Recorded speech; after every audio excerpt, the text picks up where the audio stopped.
It was the kind of morning that looked harmless.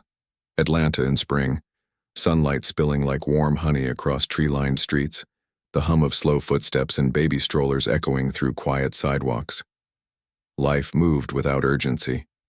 And at the corner of Juniper and Pontolian, Eastbrook Women's Medical Center stood like a marble promise, glassy, grand, and quiet. Too quiet. The kind of quiet that didn't soothe you. It sized you up. Danielle Carter stood at the curb outside the entrance, one hand gently pressing her round belly, the other adjusting the strap of a faded tote bag that had seen better days. She was 6 months pregnant, glowing in a soft blue maternity dress that hugged her form with grace. Her skin, a deep and luminous brown, caught the morning light like polished bronze. But even beauty wasn't enough to make her invisible in a space like this. Passing white couples gave her the kind of glances that weren't openly hostile, just questioning, curious, cold, as if asking, "What are you doing here?" Inside, the lobby was hushed, wrapped in leather furniture, polished stone, and flower arrangements that looked museum perfect. No noise, no warmth. Just the dull hum of wealth trying to act like it wasn't watching. Danielle took a breath, deep, measured, the kind you take when you've had to walk into places like this before. Spaces that felt pristine on the outside, but pulsed with something rotten underneath. She whispered to her baby, "Let's get this checkup done. Daddy will be here soon." Her voice was calm, but her eyes betrayed her, scanning the time. 10:17 a.m. Ethan was supposed to meet her by 10:30. Something had come up at the U.S. District Office, but he'd promised he wouldn't miss it. This wasn't just another checkup. Today was their 4D scan, their first look at the tiny, wriggling life growing inside her. A moment they'd dreamed about, planned for, and now she was walking into it alone. The automatic doors opened with a sterile hiss. Danielle stepped into the vacuum of wealth's indifference. The receptionist, a young blonde woman with a perfect bun, didn't lift her eyes. Danielle approached slowly, shoulders squared like armor she'd worn too many times. "Good morning, Danielle Carter. I have a 10:30 with Dr. Halbert."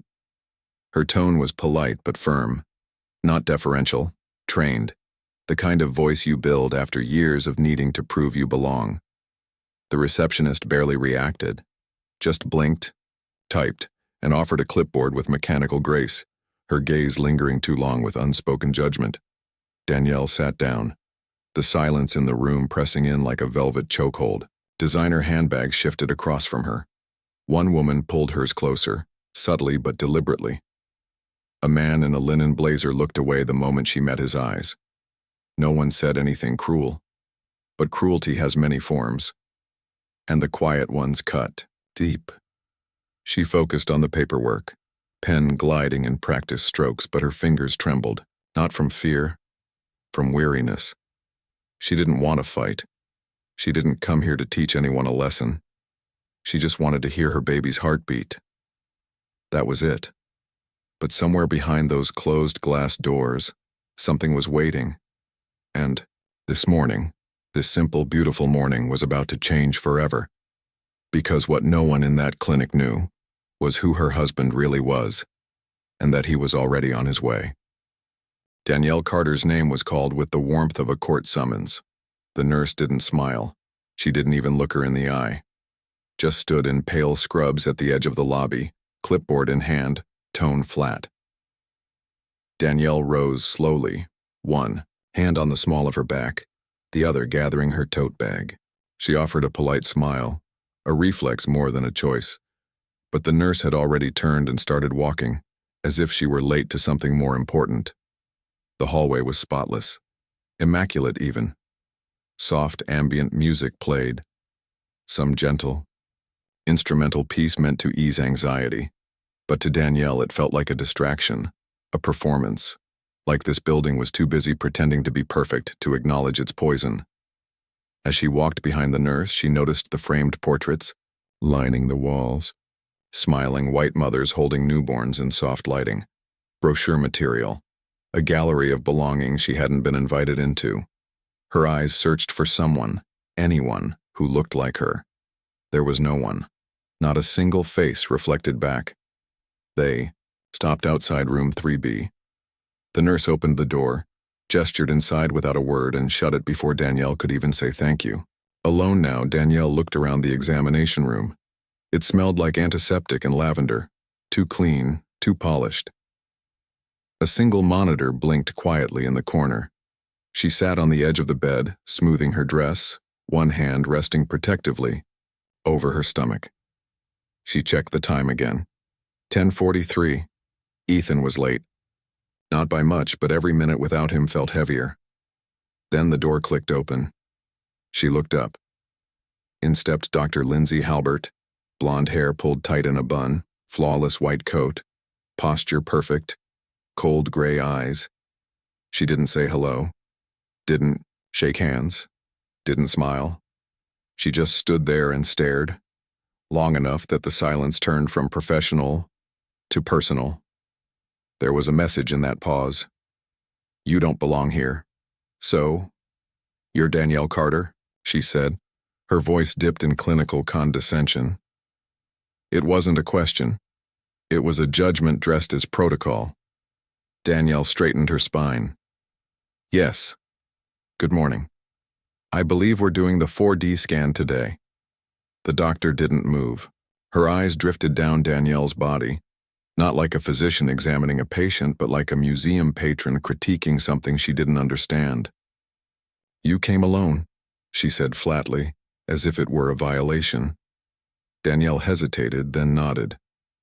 My husband had an emergency at work. He's on his way. A smirk flickered across Halbert's lips. Of course, she muttered under her breath.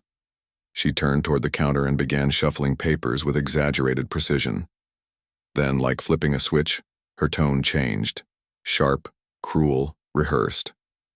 Let me guess, she said without turning around. You don't know who the father is, or maybe he decided this morning he didn't want the responsibility. Danielle's breath caught in her chest. She blinked. Excuse me? The doctor turned slowly, leaning against the counter, arms crossed. Her gaze now openly hostile. Look, she said, I don't know what kind of place you thought you were walking into, Miss Carter. This isn't a walk-in public clinic. This is a specialized facility for mothers who take their health and their children's future seriously. Not women who show up unaccompanied looking like they rolled out of a bus station. Danielle stood up, slow and deliberate, her fists clenched at her sides. I scheduled this appointment, she said quietly. I confirmed it. I came here, respectfully. Halbert stepped closer, lowering her voice into a venomous hiss. You people are always respectful when you want something. Then you bring the drama, the accusations, the noise. Not today. Not here. Danielle's heart pounded so hard it felt like it might shatter through her ribs. She could barely believe what she was hearing. But even in the rising panic, she held her ground. Her voice shook, but her dignity didn't. I'm leaving, she said. I don't have to sit here and be insulted. But Halbert's sneer widened. She turned sharply toward the counter, her movements theatrical now. Actually, I think I'm missing something, she said, eyes scanning the room. My watch, Cartier, platinum band. I set it here this morning. She paused, then turned, slowly, her eyes locking onto Danielle with laser precision. And now, it's gone. Danielle blinked, stunned. Are you serious? I've had enough charity cases walk in here and walk out with more than they came in with, the doctor snapped. Security will be here shortly. Don't make this harder than it needs to be. And then she was gone. The door clicked shut, behind her. No room for protest. No space for dignity. Danielle stood frozen, staring at the floor, disbelief crashing into her like a wave. Her stomach turned. Her baby shifted. She reached for her phone, trembling, but it was too late. Footsteps echoed down the hall, slow and deliberate. Not the kind of walk that rushes to help, the kind that comes to make a decision about your humanity. Two security officers stepped inside, both white, one older, clipboard in hand, eyes dull, with protocol. The other younger, bulkier, chewing gum like the room belonged to him. They didn't introduce themselves, didn't offer help. "Miss Carter," the older one said flatly. "We've had a report of missing property. Dr. Halbert has identified you as a person of interest. You'll need to come with us." Danielle's eyes widened. "I haven't taken anything. This is a mistake." "We'll sort that out downstairs," the younger one said, already stepping forward. "I'm pregnant," Danielle said, her voice shaking. "I don't feel safe being escorted like this. I'd like to speak to my husband. He's on his way." "You'll have your chance," the older officer muttered. "After we're done." She tried to hold her ground. But the space between their bodies and the door left no exit. No dignity. Just silent pressure. She was flanked. Cornered. Not as a woman. Not as a patient. But as a suspect. And so she followed. Down the corridor. Past the bright waiting room and into a hallway with no signs. No windows. No welcome. The back halls weren't made for patients. The walls were lined with locked cabinets. The air thick, with bleach and silence. They stopped at a gray door with no label. The younger officer opened it, revealing a tiny room lit by one flickering panel and the static buzz of a failing monitor. "Sit," he barked. Danielle stared at the cold plastic chair bolted to the floor. Then, with slow resolve, she sat. She adjusted her dress, rested her trembling hands over her belly. "I need to call my husband," she said softly. "Hand over your phone," the younger officer snapped. "What? Now?" Her fingers gripped the strap of her bag as if it might anchor her. But eventually she pulled the phone out and placed it on the table. The officer snatched it, turned it off, and shoved it into a drawer. "We're holding it until this is resolved. You can't just—" "You're not under arrest," the older man interrupted, "but you are being detained for investigation. You'll have to cooperate." Danielle's heart pounded in her throat. "Detained?" She echoed. "For what? I didn't even touch her desk." "We're not here to argue," he said. "We're here to verify a report." Danielle looked around. No cameras in the room. No window. Just two men and a flickering light that buzzed like it wanted to scream for her. "This is wrong," she whispered, but the walls didn't care. The badge didn't care. The system didn't care. And her voice had just been locked in a drawer. The room they led her to was colder than it had any right to be. 4 walls, no windows, no exit but the door they just locked behind her. The overhead light flickered with a lazy, broken rhythm, humming like it was annoyed to be awake. In the corner, a wall of dusty monitors played silent, grainy footage from hallways above, none of them showing this room. There were no cameras in here, no accountability, just her. Danielle stood for a moment, unsure if she was supposed to sit or stay standing. One of the guards gestured to the chair in the center of the room, a rigid plastic seat bolted to the floor, like something from an old interrogation movie. Slowly, cautiously, she lowered herself down, adjusting her dress over her knees, one hand instinctively resting on the curve of her belly. The baby kicked gently, as if sensing the tension in the air. "I need to call my husband," she said, again her voice more plea than demand now. "He'll get his turn," the younger officer muttered without looking at her. Her throat tightened. "Please, this isn't right." The older one sighed like she was an inconvenience. "Look, you're not under arrest, but you are being detained for investigation." Detained. The word echoed in her mind like a slap. She hadn't done anything. Hadn't touched anything. But her words meant nothing in this room. Her innocence didn't matter here. Her belly didn't buy her empathy. All that mattered was the assumption. "I didn't even go near her counter," she said, voice trembling. "Check the footage. I sat. I filled out my forms. I waited." "We're not here to argue," the older guard cut in. "We're here to verify."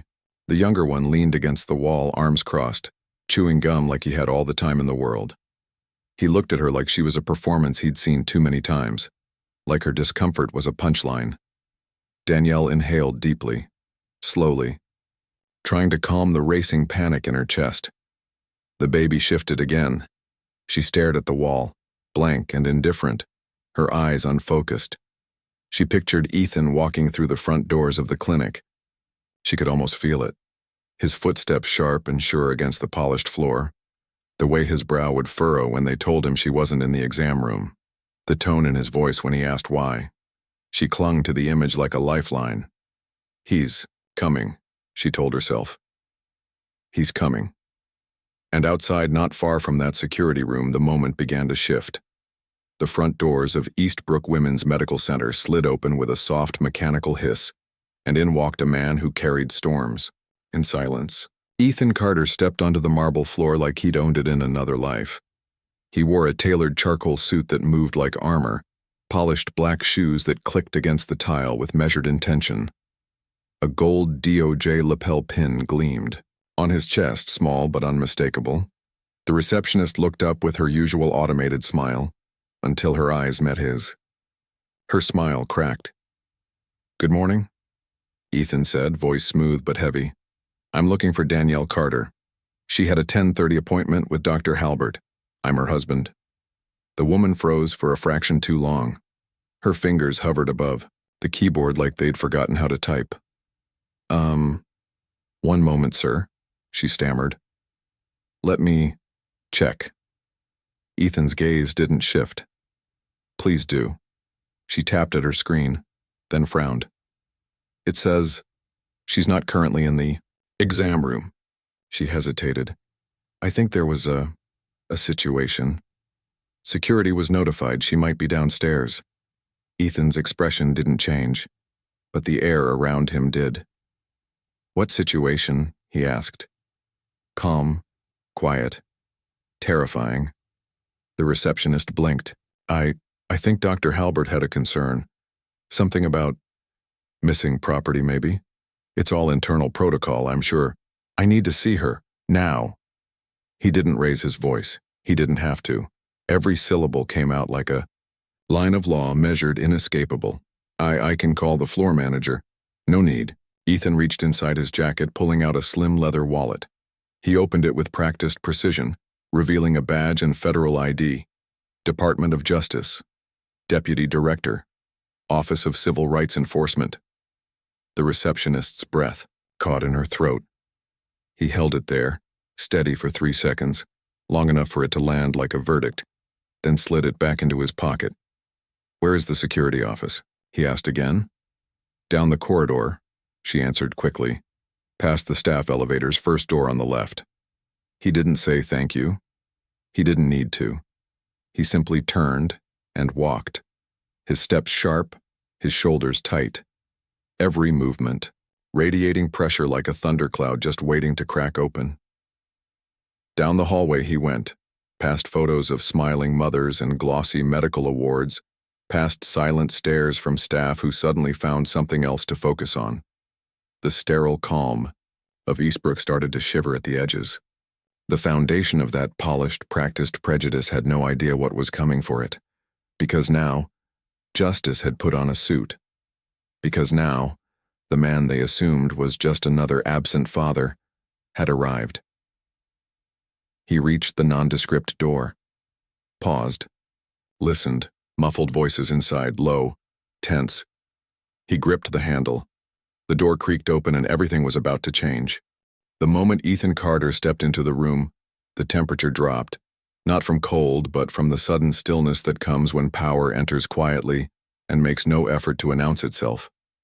His presence didn't roar, it didn't rage, it simply settled, like a storm cloud that didn't have to thunder to be dangerous. The younger guard straightened up so quickly his gum nearly fell from his mouth. The older one blinked, then narrowed his eyes, unsure if this was some confused husband or something else entirely. Ethan's eyes didn't scan the room. They locked onto Danielle.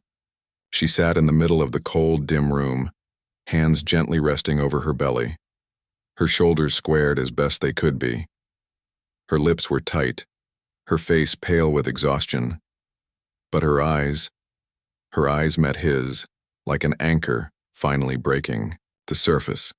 A silent breath escaped her lips, part disbelief, part relief. He moved toward her first. Not toward the guards, not toward the desk, but to her. He placed a hand gently on her shoulder, leaned just enough to meet her eye level, and whispered with quiet force, "I'm here. It's over now." Then he stood, turned, and looked directly at the two security officers. "I want an explanation," he said. His voice was low and level, but each syllable felt like a signature on an indictment. "What is the legal basis for this detainment?" The younger guard opened his mouth, but the older one beat him to it. "We received a report of missing property, sir. A valuable watch. Dr. Halbert identified the patient as the last person in the room. We were following protocol." Ethan didn't blink. "Protocol," he repeated slowly, like tasting something. "Spoiled. You're not trained in constitutional law. I am." The air thinned. "Did you Mirandize her? Did you provide written cause for detainment? Did you offer access to counsel or allow her to contact a family member?" He took a slow step forward. "Or did you simply take the word of a white physician and detain a black pregnant woman in an unmonitored room?" The younger guard swallowed hard. "We didn't mean—" "I'm not interested in intent. I'm interested in actions and violations." He turned toward the desk, eyes narrowing. "Where's her phone?" The older guard hesitated, then opened a drawer with shaking fingers and slid the phone across the desk. Ethan picked it up, turned it over, then placed it carefully into Danielle's hands. "No one has the right to silence you," he said softly. "Not while I'm breathing." Then he turned back to the officers. "I want the name of the individual who initiated the report, a copy of the internal incident log, and immediate access to all surveillance footage involving my wife from the moment she entered this facility. I assume that's not too much to ask." The room was still. The only sound was the hum of that flickering light, now buzzing like it knew what was coming. "We're not authorized to release footage," the older guard said. Ethan reached back into his jacket. With slow, calculated motion, he pulled out his credentials again and held them eye level. "You are now," he said, "Deputy Director, U.S. Department of Justice, Civil Rights Enforcement. I'm invoking immediate oversight under federal civil protection. If you delay one more minute, this becomes obstruction." The badge hovered in the air like a loaded weapon. Authority didn't shout in that room. It whispered, and still every wall heard it. The older guard nodded stiffly and moved to the wall console. As he tapped nervously, the monitors blinked to life, feed after feed, hallway angles, waiting room shots. Finally, the timestamp, 10:41 a.m., Danielle entering room 3B. "There," Ethan said. "Play it." Slowly. Danielle appeared on screen, calm, composed, holding her form. She opened the door, stepped inside, sat down. Never once approached the counter. Never once touched the tray. She placed her bag beside her, folded her hands. Waited. At 10:52, Dr. Halbert entered, her face briefly on camera. She glanced toward the tray, touched her wrist, then stormed out. Ethan pointed. "Freeze it. Zoom in." The image sharpened slightly. The tray next to the tissue box glinted under fluorescent light, a Cartier watch. Still there. She left it behind. Danielle whispered, stunned. "Roll forward," Ethan instructed. At 10:54, a cleaning attendant entered, sprayed the counter, wiped down surfaces, didn't touch the watch. 10:59. Still there. Then, static. The footage cut out. "Where's the rest?" Ethan asked, his voice suddenly sharper. The older guard cleared his throat. "That's when the shift changes. There's a blind spot between coverage zones during janitorial handoff. It happens sometimes." "Convenient," Ethan murmured, his voice quiet as ever, now sliced like surgical steel. "This entire building better have a very good lawyer." The silence that followed wasn't empty. It was thick, weighted, like a countdown had begun and everyone in the room knew it. Ethan walked to the door and turned back to Danielle. "Do you want to leave?" he asked. She stood slowly, phone now clutched tightly in her hand. "I want to go upstairs," she said softly. "I want to face her." Ethan nodded. "Then we go." They walked together through the sterile hallway, past stairs that didn't know whether to avert their eyes or not, past staff who recognized power, but not the kind they'd expected. For the first time that morning, people weren't staring at Danielle because she was black and pregnant. They were staring because of who walked beside her. Justice didn't shout. It walked. They entered the conference room on the top floor. Glass walls, polished table, 3 board members seated, 2 men, 1 woman, all white, all visibly uncomfortable. At the far end of the table, arms crossed, sat Dr. Lindsay Halbert, her posture rigid, her mouth tight. Her confidence cracked. Danielle took her seat across from her, calm, centered. Ethan remained standing behind her, badge visible, presence unmistakable. The board chair cleared his throat. "We've reviewed preliminary footage. Mr. Carter, we understand you wish to file formal action." Ethan placed a thin folder on the table.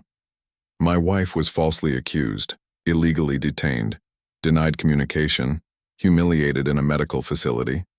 We have visual and audio records of the incident, including degrading, racially charged remarks made by Dr. Halbert." Halbert scoffed. "I followed protocol." "No," Ethan said coolly. "You followed prejudice, based not on facts, not on behavior, but on the color of her skin and the absence of a man by her side." Danielle turned her gaze directly on the doctor. Her voice was clear, unshaken, and she didn't yell. "You didn't see a wife, a teacher, a mother-to-be. You saw a problem." Halbert's jaw clenched. "That's not how it happened. You told me I probably didn't know who the father was. You said I looked like I came from a bus station.